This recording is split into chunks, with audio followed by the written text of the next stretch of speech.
तो कनपट्टी में रिवॉल्वर सटा गया है छोटी बच्ची को, उसका रिकॉर्ड है। यहाँ पर पैर में गोली लगी, एक टीचर को मारने वाले को, एक ज्वेलरी को डकैती करने वाले को, वो भी गलत है। और कांग्रेस और सीएमएम को अविलंब आरजेडी को गठबंधन से निकालना। सभी बीजेपी के मंत्री संतरी इस मुद्दे पर बोले तो सरकार को रिजाइन करना। बीजेपी ने पहले धार्मिक हिंसा पैदा की, अब बीजेपी की सरकार जातीय उन्माद पैदा करने की कोशिश बिहार में। मणिपुर को भी टप गया जो बलात्कार हुए हैं, एक आदमी बोलने वाला नहीं। बिहार के महतो पासवान सारे परिवार को 50-50 लाख रुपया और नगर नौसाकी में वीडियो सीओ थानेदार का सस्पेंशन। तो सरकार रिजाइन करे या जो कह रहा है गलत हुआ वो मंत्री। पूर्णिया के निर्दलीय सांसद पप्पू यादव ने भोजपुर इनकाउंटर को लेकर के मोर्चा खोल दिया। साथ ही साथ कई सारे मामले को लेकर के आज प्रेस कॉन्फ्रेंस कर सरकार को कटघरे में खड़ा किया। राजद पर भी निशाना साधा। जिस तरीके से झारखंड में राज्यसभा का चुनाव हुआ, कई सारी बातों को रखा। साथ ही साथ जेडीयू के विधायक पप्पू पांडे को लेकर के भी बड़ा बयान दिया है। इनकाउंटर जिस तरीके से हो रहे हैं, सीबीआई जांच की मांग किया। साथ ही साथ कहा आखिर में प्रशासन कहाँ रहती है, पुलिस क्या करती है जब बड़े लोगों को पकड़ना होता है। सुनिए किस तरीके से पप्पू यादव ने आज प्रेस कॉन्फ्रेंस करके सरकार पर बड़ा निशाना साधा। और यहाँ के पैसा, एक कोई सेठ है, एक कोई बालू माफिया है, उन्होंने साहू के माध्यम से यहाँ पैसा पहुंचा और एक एमपी के माध्यम से सरकार की खबर पहुंचाई गई कि आप यदि वहां सपोर्ट नहीं करेंगे तो आपकी एलओपी चली। तब जाकर के नत्थी जो भी हो, परिमल नथवानी अथवानी, बड़ा घमंड है इसको, ये अथवानी नथवानी को। इस पर हॉर्स ट्रेडिंग का मुकदमा चलना चाहिए, इसकी जांच होनी चाहिए, इंक्वायरी हो और कांग्रेस और सीएमएम को अविलंब आरजेडी को गठबंधन से निकालना चाहिए। धन्यवाद। दूसरी बात जो सबसे इससे भी महत्वपूर्ण है, लगातार बिहार में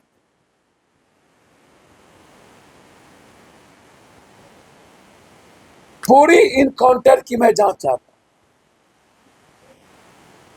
ये वही धरहर जमुनिया है जहां गांव कटा था, अकेला पप्पू यादव वहां पहुंचा था, जहां हम डूब रहे थे, जहां लाखों रुपया हमने मदद की, जहां 4 बार लोकसभा में हमने मामला उठाया और वो धरहर जमुनिया कोई नहीं पहुंचा था, एक नेता ने। आज जातीय आधार पर मैं मानता हूं वो क्रिमिनल नहीं था, वो शूटर नहीं था, वो गैंग नहीं चलाता था। 100 मीटर भी उसका गोली नहीं जाता। वह वहां के जो विस्थापित लोग थे उसके लिए वो बोलते थे। सभी बीजेपी के मंत्री संतरी इस मुद्दे पर बोले तो सरकार को रिजाइन करना चाहिए। बगैर सरकार के इशारे पर बलि का बकरा आप किसको बना रहे हैं?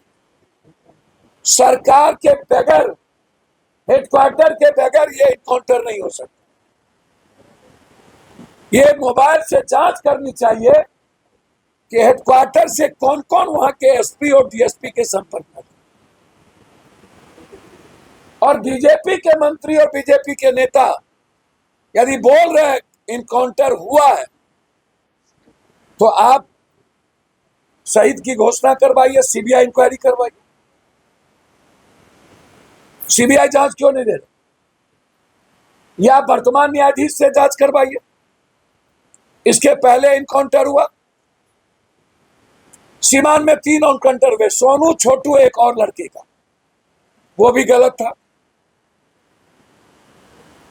फिर यहां पर पैर में गोली लगी, एक टीचर को मारने वाले को, एक ज्वेलरी को डकैती करने वाले को, वो भी गलत था। और रामधनी यादव जो कोर क्रिमिनल था, जो एनडीए में है, अभी भी एनडीए में उसका बेटा है,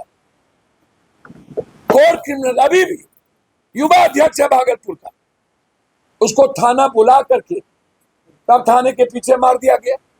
क्रिमिनल को आप फांसी सजा चढ़वाइए, या क्रिमिनल हमारे पुलिस पर गोली चला रहा है तो मारिए।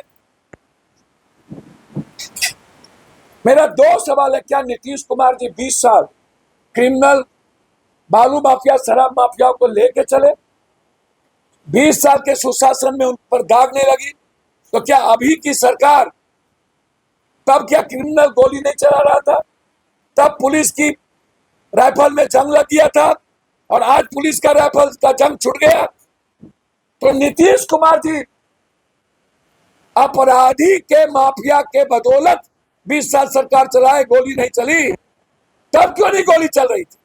आज ही क्यों गोली चला रहा है क्रिमिनल लोग और आपकी पुलिस की गोली लग जा रही, और तब क्यों नहीं लग रही थी?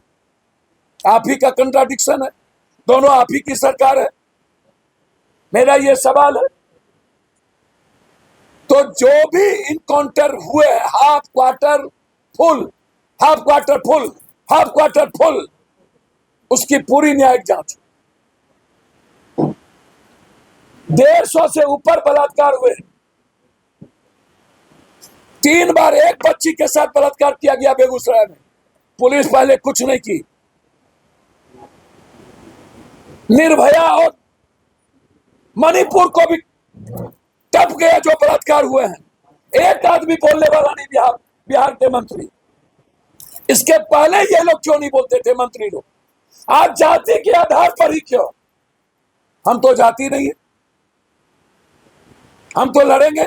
हम 5 लाख रुपया की घोषणा किए और तुम्हारी हिम्मत है तो तुम 1 करोड़ रुपया उस परिवार को दिलाओ, है औकात तो तुम शहीद की घोषणा करवाओ, तुम सीबीआई की जांच करवाओ। कोई औकात नहीं, कोई हिम्मत नहीं, सिर्फ भड़बोलेपन। या तो सरकार रिजाइन करे, या जो कह रहा है गलत हुआ वो मंत्री रिजाइन करे, दोनों में किसी एक को रिजाइन करना चाहिए। जो आरोप लगा रहे हैं ये स्वीकार कर लिया कि गलत इनकाउंटर हुआ, और पूरे की व्यू। दूसरी तरफ सिर्फ एक टुकड़ी आधा पेट खाने के लिए दलित पूछ के, पासवान पूछ के मारा। लगातार दलितों पर एक्सटॉर्शन, माइनॉरिटीज पर लगातार मॉब लिंचिंग। दलित और माइनॉरिटीज इस बिहार से छोड़ दो, यादव को तो छोड़ ही देना चाहिए। नीला हरा रंग के आधार पर जिस तरीके की भाषा बोली जा रही है वह जातीय हिंसा को पैदा कर रहा है। बीजेपी ने पहले धार्मिक हिंसा पैदा की, अब बीजेपी की सरकार जातीय उन्माद पैदा करने की कोशिश बिहार में कर रही है।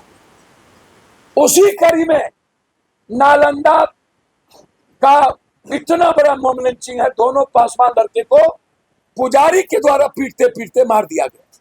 15 लोग मारे, 15 लोग।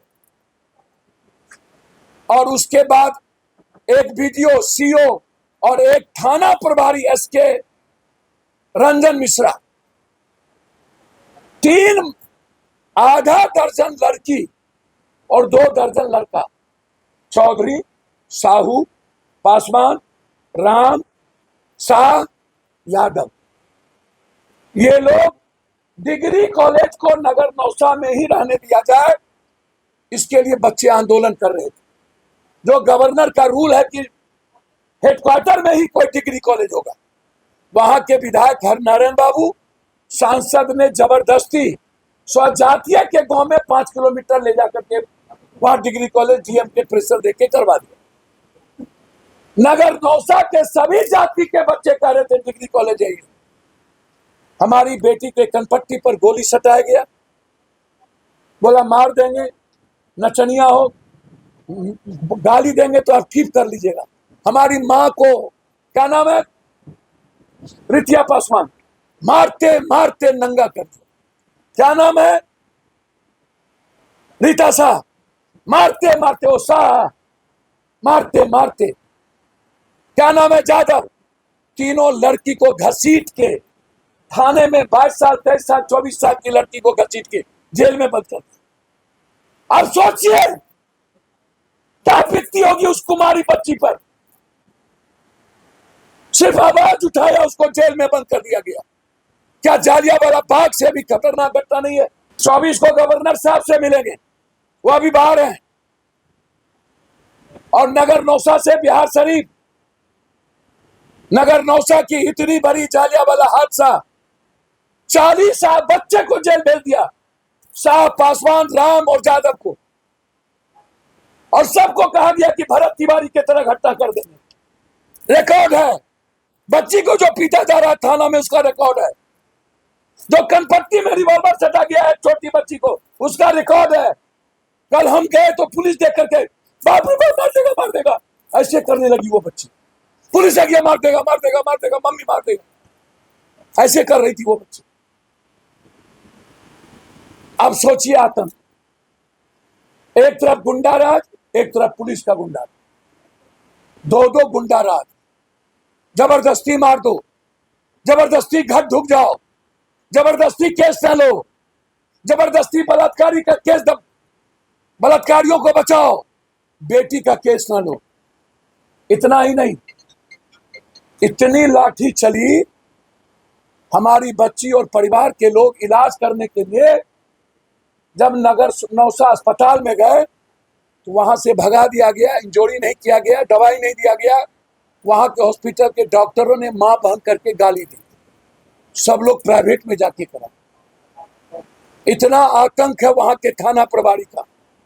वहां का थाना प्रभारी अविलंब सस्पेंड हो, पीटीओ और सीओ डिस्चार्ज हो। हम पदयात्रा करेंगे नगर नौसा से भी कलेक्ट्रेट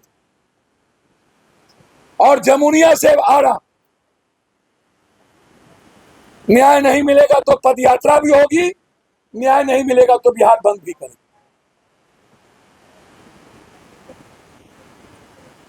बिहार में महा सरकार का आतंक सिर्फ रिशु सिन्हा श्रीवास्तव को बचाने के लिए, उसके आतंक को बचाने के लिए, आनंद किशोर को बचाने के लिए, मल को बचाने के लिए, धर्मेंद्र को बचाने के लिए। और कौन कौन मंत्री इसमें इन्वॉल्व है? RWD उडको और भवन में उसको बचाने के लिए, FIR ना हो, मुद्दों को भटकाने के लिए, रिशु सिन्हा के केस को भटकाने के लिए आज इस तरह के बेचारे भरत तिवारी की निर्दोष हत्या की गई। अविलंब स्पीडी ट्रायल, कौन कौन इन्वॉल्व है उसका 302 में FIR और अविलंब FIR करके जेल। और महतो, पासवान, सारे परिवार को 50-50 लाख रुपया और नगर नौसा की में वीडियो CO थानेदार का सस्पेंशन। अंत में क्या यादव दलित माइनॉरिटीज को, EBC को बिहार में रहने का अधिकार नहीं है? क्या यादव लोग बिहार छोड़ दें? जिस तरीके से एक तरफ काउंटर करके रिशु सिन्हा और लालू यादव का घर और सिक्योरिटी का मुद्दा बनाकर फैसल खान और रोशन यादव बना करके मुद्दों को भटकाने की कोशिश की गई, जबकि कोई मुद्दा नहीं था। सरकार आनंद फानन में गलत तरीके से जेल भेजा, जैसे गोली मारा, वैसे ही फैसल और रोशन के झगड़े में रिशु के मुद्दों को भटकाने की कोशिश। और बिहार के बढ़ते अपराध, इनको इतनी औकात है ना, तो पप्पू पांडे जी को पकड़ के दिखा लो। काहे गोपालगंज का SP को संत कर दिया था, केस तो करिए थे तुम, आज ही गया था। आनंदा पर भी तुमने केस किया था गलत तरीके से, नाच का कोई नहीं। हाँ, राइफल गलत थी, यदि राइफल में नाच हो रहा था तो वो गलत था, लेकिन नाच देखना गुनाह नहीं था। केस तो किए थे आपने, तो हाईकोर्ट तक जाने का मौका दिया। रोशन को तो 1 मिनट में गिरफ्तार कर लिया, पप्पू पांडे जी और आनंदा की तो गिरफ्तारी हो नहीं पाई। आपकी तो औकात नहीं है, हिम्मत नहीं है, हैसियत भी नहीं है किसी सिर्फ पप्पू यादव को आप मरवा सकते हो, पप्पू यादव को आप जेल भेज सकते हो, जितना गोली मारना हो खाएंगे। हम सुप्रीम कोर्ट और हाई कोर्ट में लिख के दे चुके हैं 3 बड़े अफसर और एक बड़े नेता का नाम कि कौन कौन मुझे मरवा सकता है। मैं लिफाफा भेज चुका हूं चीफ जस्टिस ऑफ इंडिया और भारत सरकार को, और स्पीकर को लिख के दे चुका हूं। जब तक बच्ची के बलात्कार का घट नहीं रुकेगा, जब तक दलित और माइनॉरिटीज का एक्सटॉर्शन नहीं रुकेगा, मॉब लिंचिंग नहीं रुकेगा, जब तक इसके गलत इनकाउंटर होते रहेंगे, जब तक भरत तिवारी को न्याय नहीं मिलेगा, तब तक पप्पू यादव की लड़ाई जारी है। आपने सुना किस तरीके से पूर्णिया के सांसद है पप्पू यादव ने सीधे तौर पर सरकार को चुनौती दिया है। इनकाउंटर जितने भी हुए, सीबीआई जांच की मांग कर रहे हैं, पदयात्रा की मांग कर रहे, बात कर रहे हैं, मानवाधिकार जाने की भी बातें कर रहे हैं। सीधे तौर पे कह रहे सरकार जितने भी गोली चलाए पप्पू यादव तैयार है। लेकिन सवाल यही है कि जिस तरीके से घटनाएं घट रही, सरकार कब उसकी जांच कराएगी। ऐसे में देखना होगा जिस तरीके से भरत तिवारी का इनकाउंटर अब सरकार के लिए एक चुनौती बन गया है, और इसके पहले जितने इनकाउंटर हुए उसको लेकर के भी लगातार तमाम जो विपक्ष है या पक्ष के नेता सवाल उठा रहे। ऐसे में अब सरकार इसका किस तरीके से जवाब देती है देखना होगा। NBC 24 के लिए पटना से कृपा शंकर।